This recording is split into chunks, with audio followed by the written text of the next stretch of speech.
Olá, meus caros! Olá, como é que vocês estão? Espero que bem.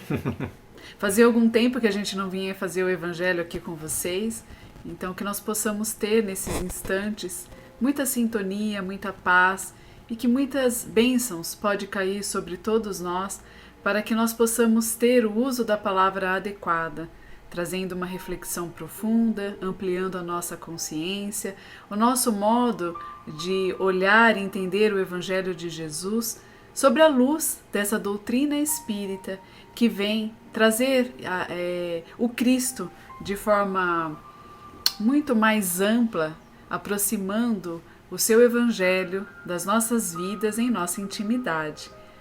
Convidamos a todos nesses instantes para que juntos nós possamos criar ainda mais uma conexão com o alto, orando juntos, aproveitando sempre esses momentos em que estamos em torno do Evangelho de Jesus com os nossos pensamentos e sentimentos elevados.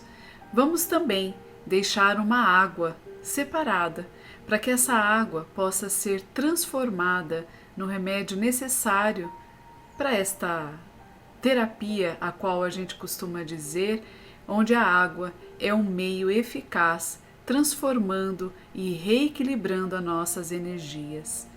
E assim a gente faz uso desses instantes para o reequilíbrio íntimo. Vamos juntos então orar. Espíritos amigos que nos acompanham nesses instantes, estejam conosco nesses instantes em que somos responsáveis pela palavra.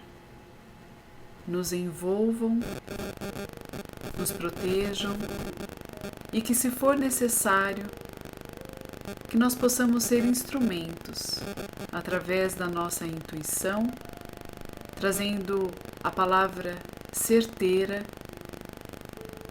que vai ao encontro das necessidades de quem nos ouve. Que essa proteção possa se estender a todos que conosco estão conectados e que nesses instantes juntos possamos pedir ao Pai em silêncio aquele pedido que nos faz necessário, entregando a Ele as nossas necessidades, as nossas aflições, para que nesses instantes em que estamos arejando a nossa mente, possamos receber as respostas do alto, ampliando então a nossa visão e trazendo para a nossa vida as possibilidades, respostas e transformações necessárias. E assim que já criamos juntos em pensamentos o campo fértil para o trabalho do Evangelho, vamos rogar, pedir e louvar através da oração que Jesus nos ensinou, dizendo: Pai nosso que estais no céu, santificado seja o vosso nome. Venha a nós o vosso reino, seja feita a vossa vontade, na terra, no céu como em toda parte. O pão nosso de cada dia nos dai hoje, perdoa as nossas ofensas, à medida em que vamos perdoando a quem nos tem ofendido. E não nos deixeis cair quando estivermos diante das tentações, das ilusões, das perturbações do mundo, porque nós já estamos com o seu Evangelho nos nossos pensamentos e nos nossos corações. Que assim seja. Bom, vamos começar o nosso trabalho. Vamos começar o nosso trabalho.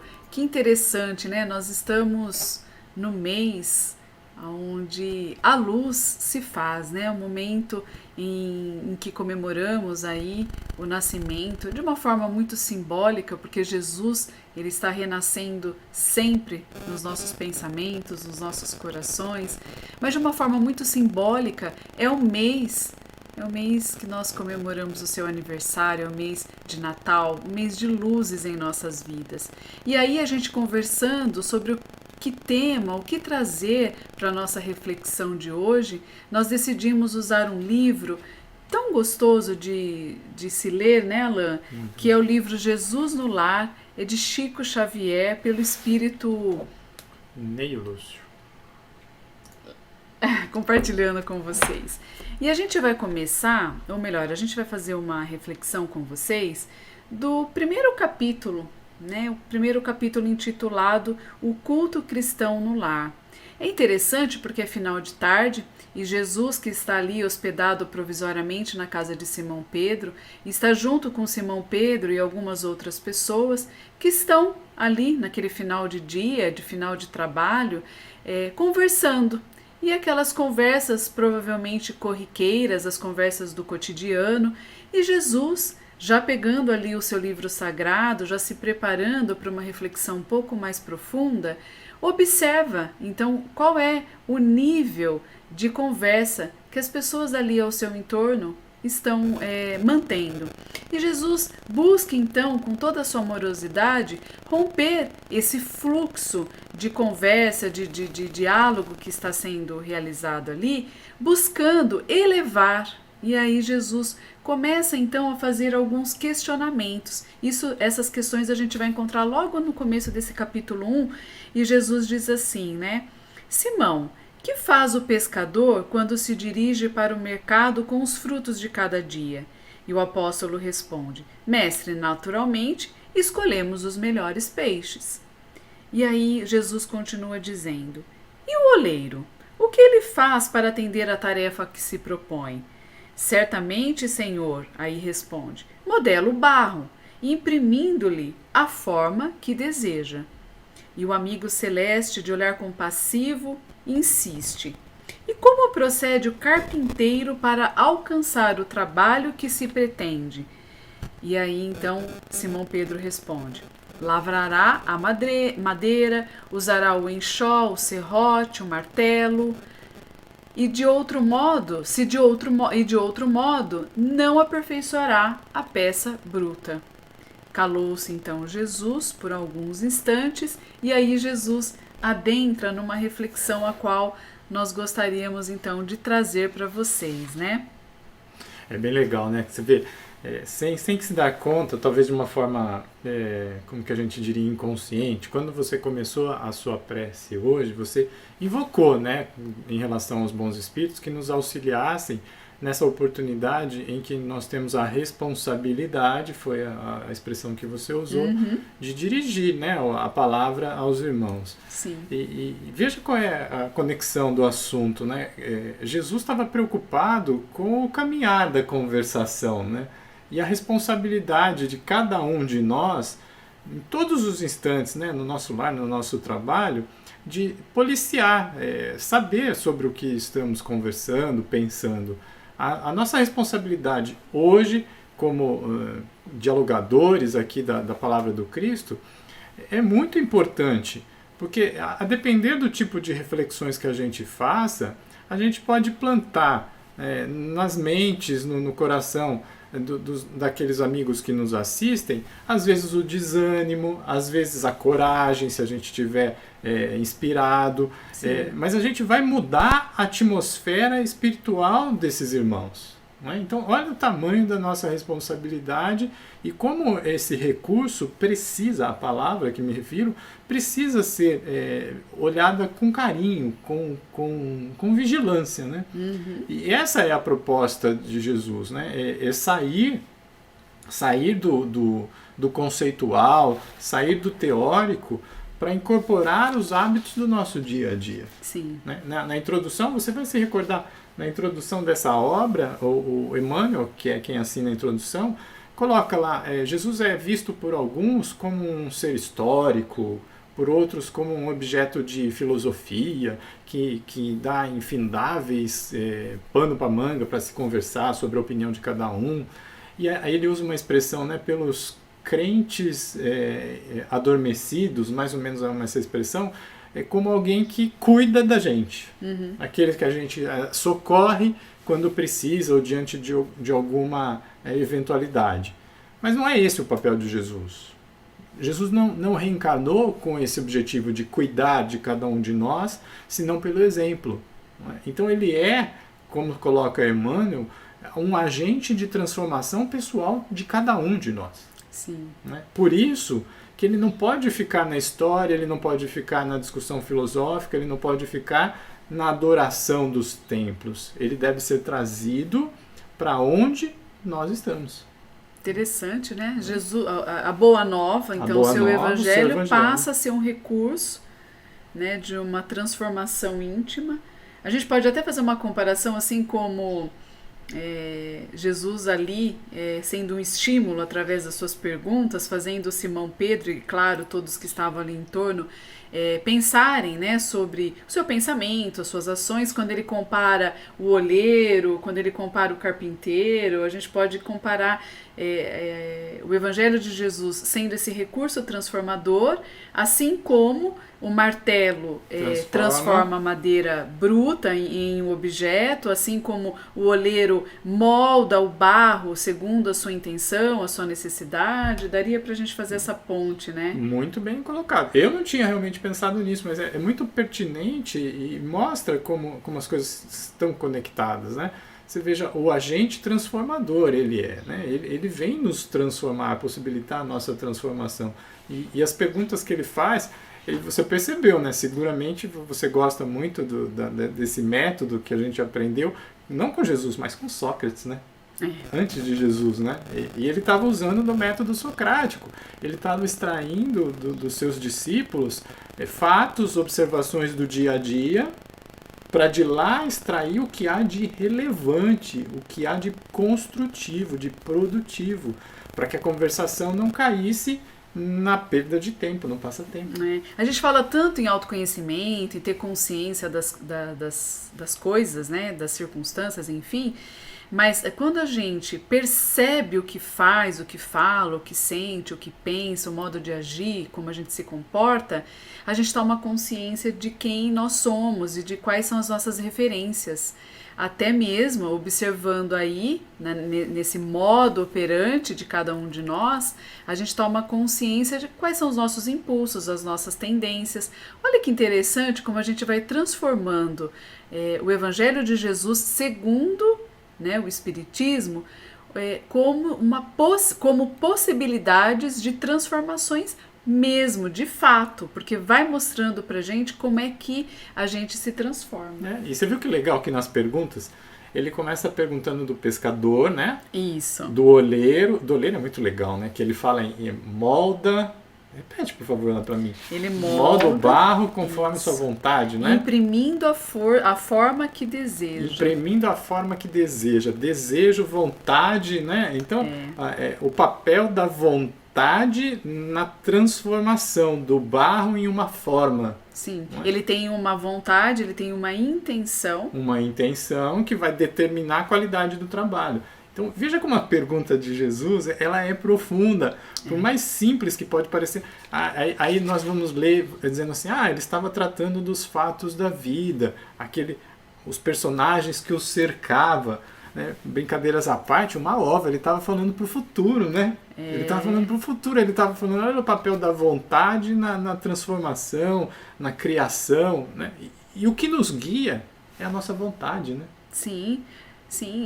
E quando você estava destacando também quando ele fala do pescador, quando ele fala assim, escolhe, né? Escolha, eu penso que no momento em que nós estamos hoje, do nosso processo evolutivo, eu estou falando, né? Enquanto homem inteligente que somos, o processo evolutivo está pedindo exatamente para que a gente faça, exigindo da gente, na verdade, que a gente faça uma escolha, que a gente decida onde é que nós vamos canalizar a nossa vontade, como é que nós vamos usar esse atributo, como é que nós estamos usando o atributo da inteligência que nos permite, a inteligência no aspecto cognitivo, interpretar de uma forma profunda os ensinos de Jesus, mas também a inteligência como uma capacidade de racionar, de pensar, de comparar, de fazer análise para poder tomar uma decisão, que é o que a gente fala do discernimento, né? A gente decide quando você já tem discernimento daquilo que é certo, que é errado, do bom.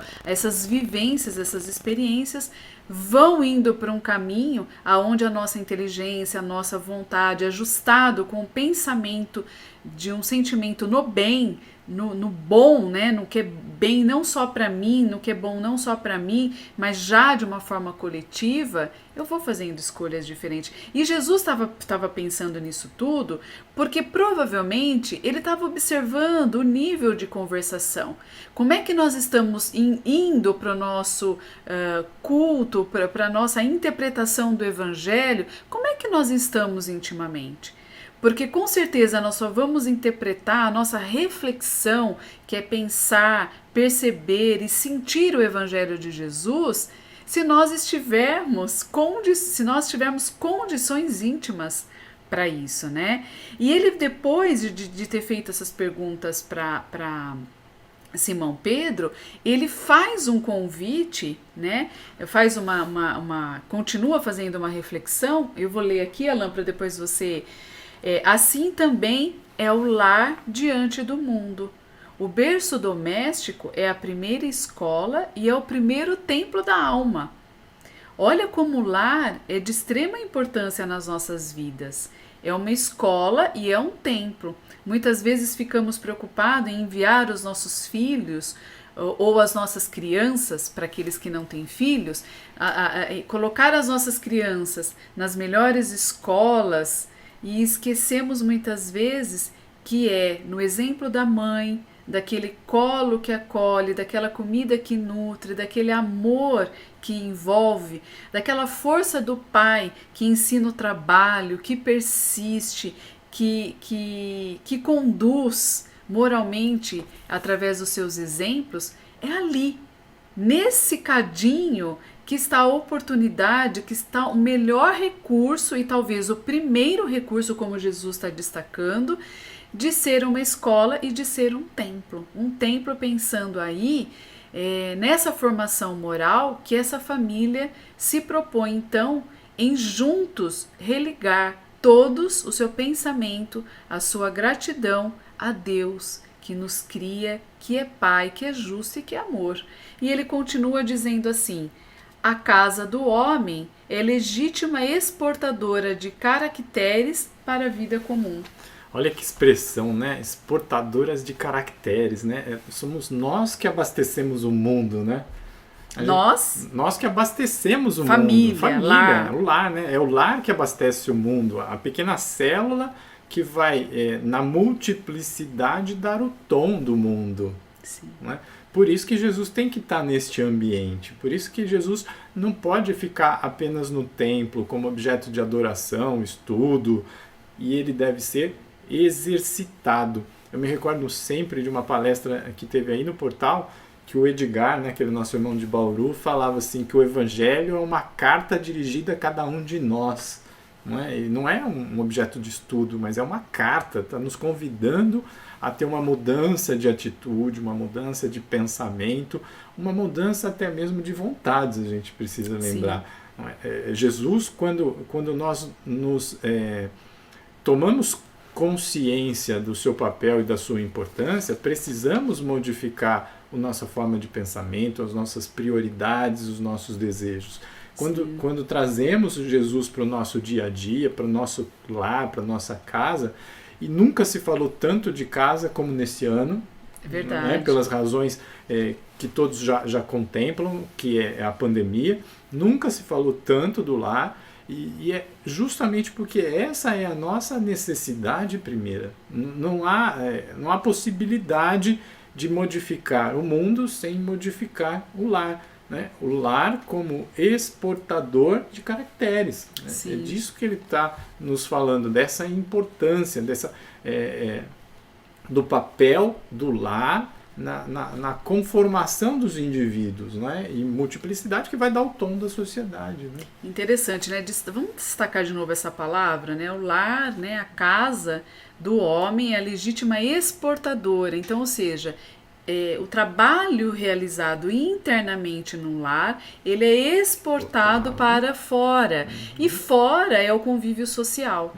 E nós estávamos com péssimos hábitos sociais, né? Nós estávamos usufruindo demais de trabalhos com cargas excessivas de todos os tipos, muitas vezes nos deixando levar para a ilusão, né? Talvez sim, exatamente, pela ignorância ou pelo próprio movimento de que nós éramos convidados, né, como você falou da carta, né, nós também estávamos recebendo esse convite de lazeres abusivos, excessos de lazer, excesso de trabalho e pouco trabalho na nossa intimidade, no nosso relacionamento para com as pessoas, principalmente que convivem com a gente, que a gente sabe que a família é o melhor recurso para que a gente desenvolva esses caracteres morais. É disso que ele está falando, características de moralidade, né? Jesus está chamando eles nesse diálogo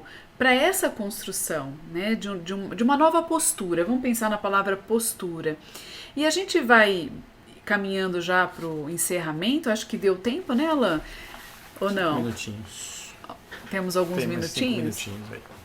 A gente destaca no capítulo 17, no Fonte Viva, Emmanuel também reafirma essa colocação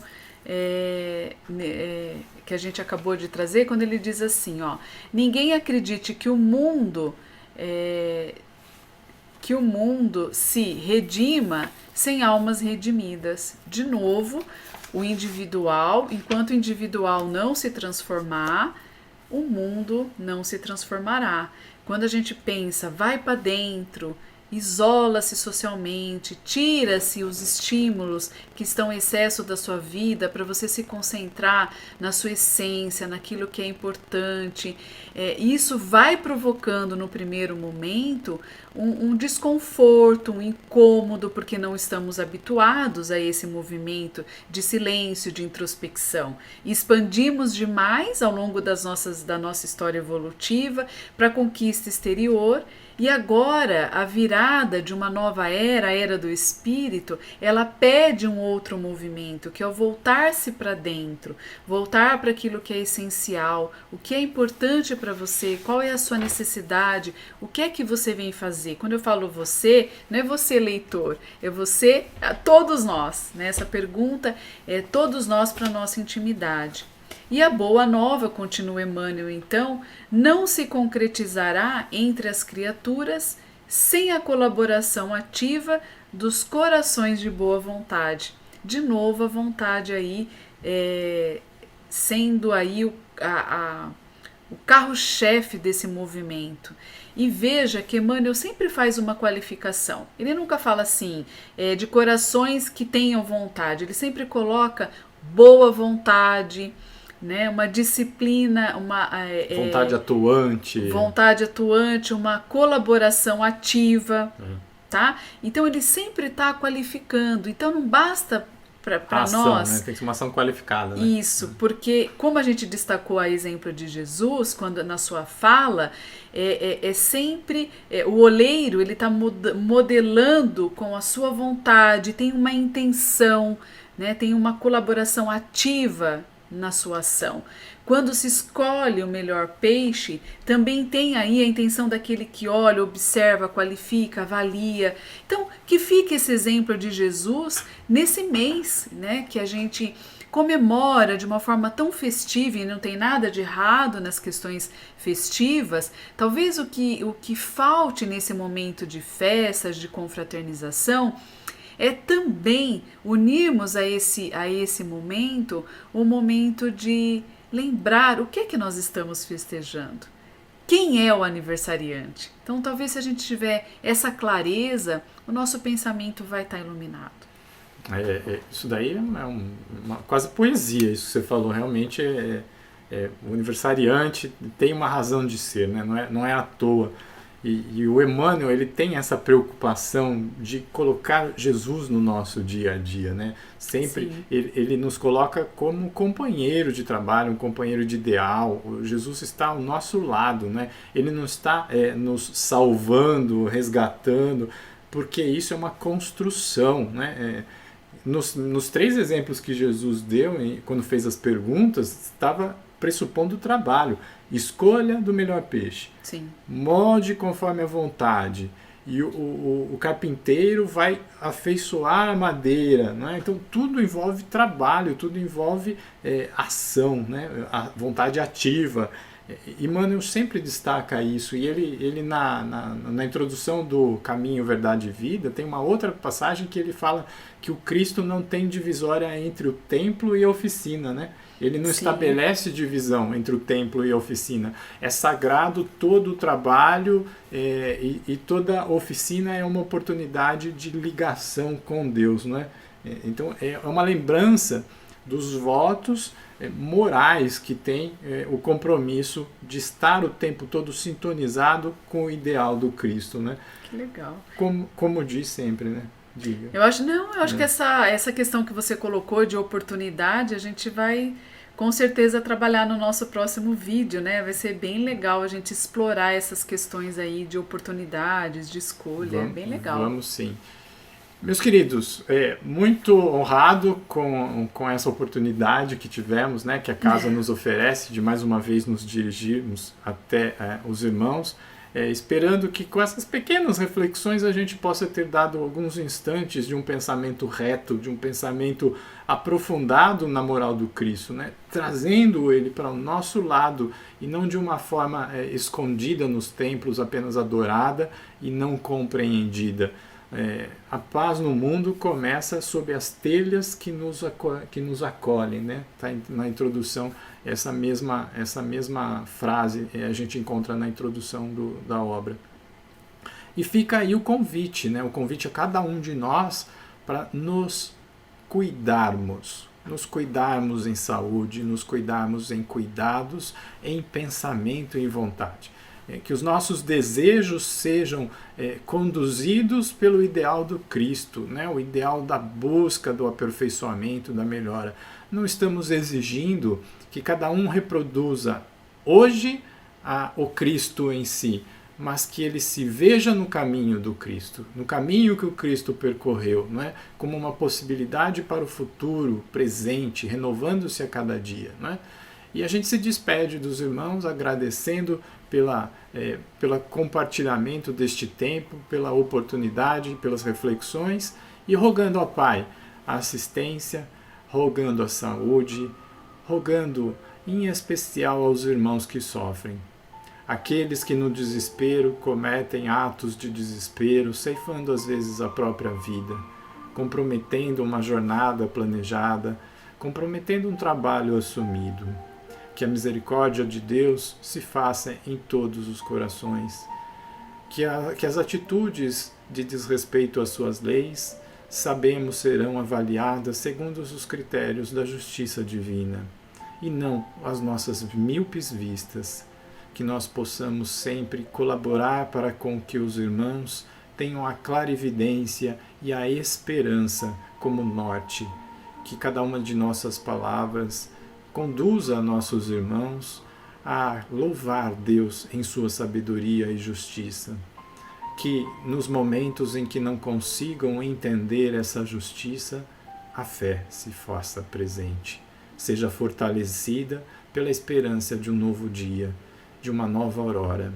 E assim, conduzidos que somos pelas mãos do Mestre, dizemos: Pai nosso que estais nos céus, santificado seja o vosso nome. Venha a nós o vosso reino, seja feita a vossa vontade, na terra como em toda parte. O pão nosso de cada dia dai-nos hoje. Perdoa as nossas dívidas, como perdoamos os nossos devedores. E não nos deixe cair em tentações, mas livra-nos do mal. E que assim seja. E até a próxima. Até!